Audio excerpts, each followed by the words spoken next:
wimbo wa 3 mkate wa mbinguni, na wimbo wa 4 fikra zangu. Kwaya yetu ya Ikulu mkiwa tayari, uwanja ni wenu.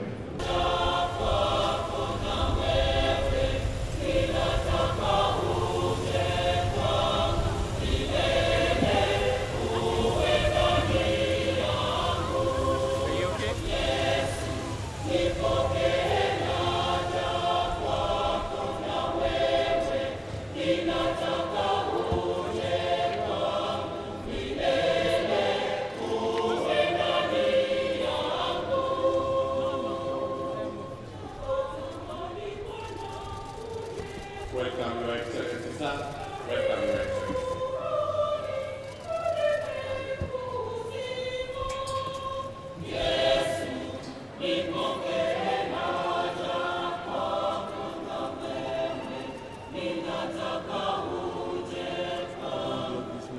Na sisi sote wananchi tuungane kuweza kuimba wimbo wetu wa taifa ukiwa mchezo beti zote kisha beti mmoja wa wimbo wetu Jumuiya ya Afrika Mashariki. Oh, perfect. Thank you, God. Wale tuliovalia kofia za chepeo tuzivue kwa heshima tafadhali ya wimbo wa taifa.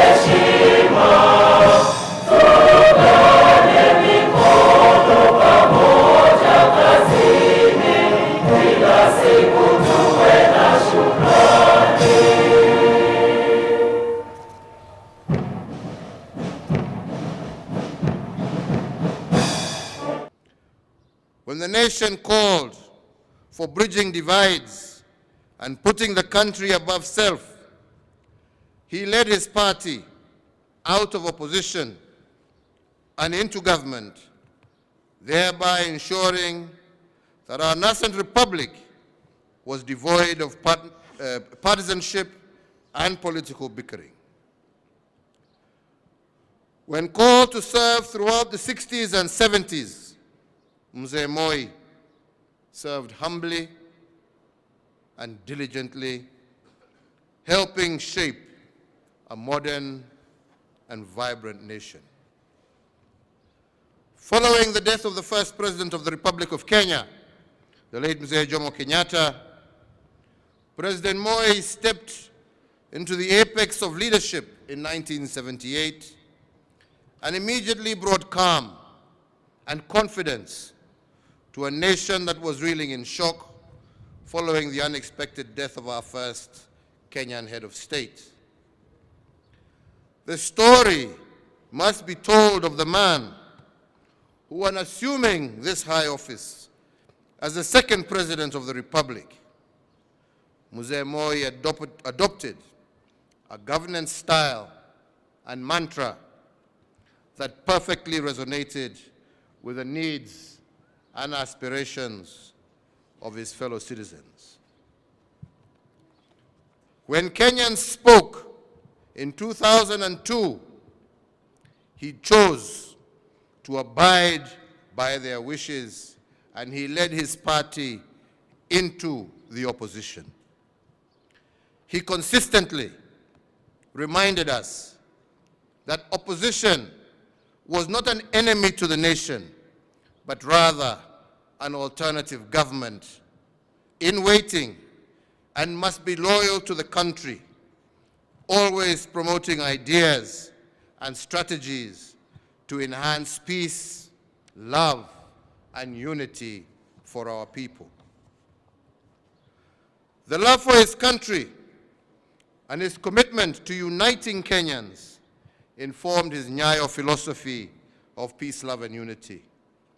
which became the rallying call for our nation, expressing our desire to be a cohesive nation of diverse communities brought together by our shared values and aspirations. The Nyayo philosophy was inspired by the recognition that the quest to transform the lives of our people is a journey that cannot be undertaken by a single generation or administration.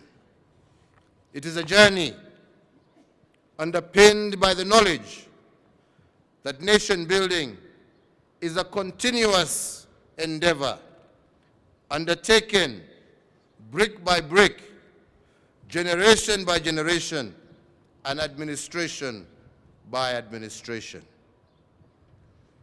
Under President Moi, great strides were made with regard to education, women's empowerment, and transformation of the civil service, as well as the deepening of our unity, prosperity, and place of esteem within the community of nations. We celebrate Mzee Moi for the transformation in the education sector through the 844 system of education, which we have recently re-energized under the competence-based curriculum.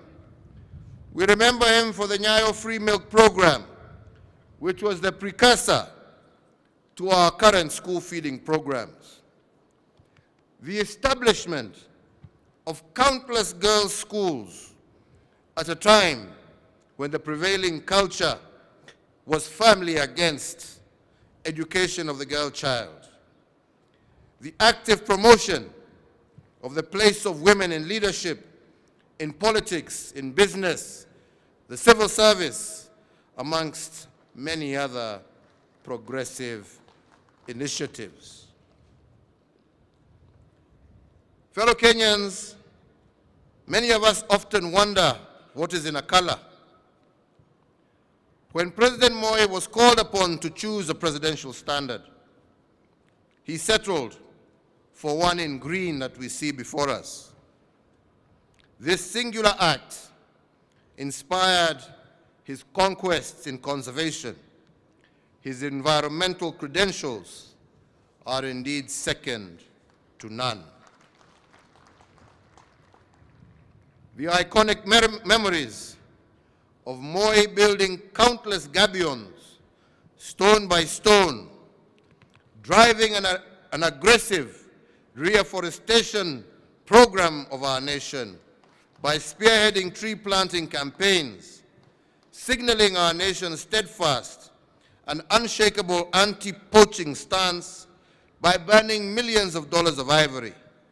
These memories, imprinted in our hearts, will live with us forever. Fellow Kenyans, on some of the darkest days in our country's history, President Moi's resolute strength calmed the nation. There was perhaps, again, no greater evidence of this than on the 8th of August 1998, when President Moi stood on the still smoldering ruins of the US Embassy, reassuring the nation that we were safe and the perpetrators of that heinous and cowardly act would be brought to justice. On that day, he did the unprecedented and drove to the scene of the attack in the company of the then luminaries of the opposition parties, and they stood together for Kenya. President Moi's vision for Kenya, I believe, inspires us to continue to work tirelessly to harness that which elevates all of us as a people to greater heights of unity, prosperity, and democracy. Indeed, the Nyayo philosophy of peace, love, and unity not only inspires us, but finds wings in the process of validation and eventually in the implementation of our Building Bridges initiative.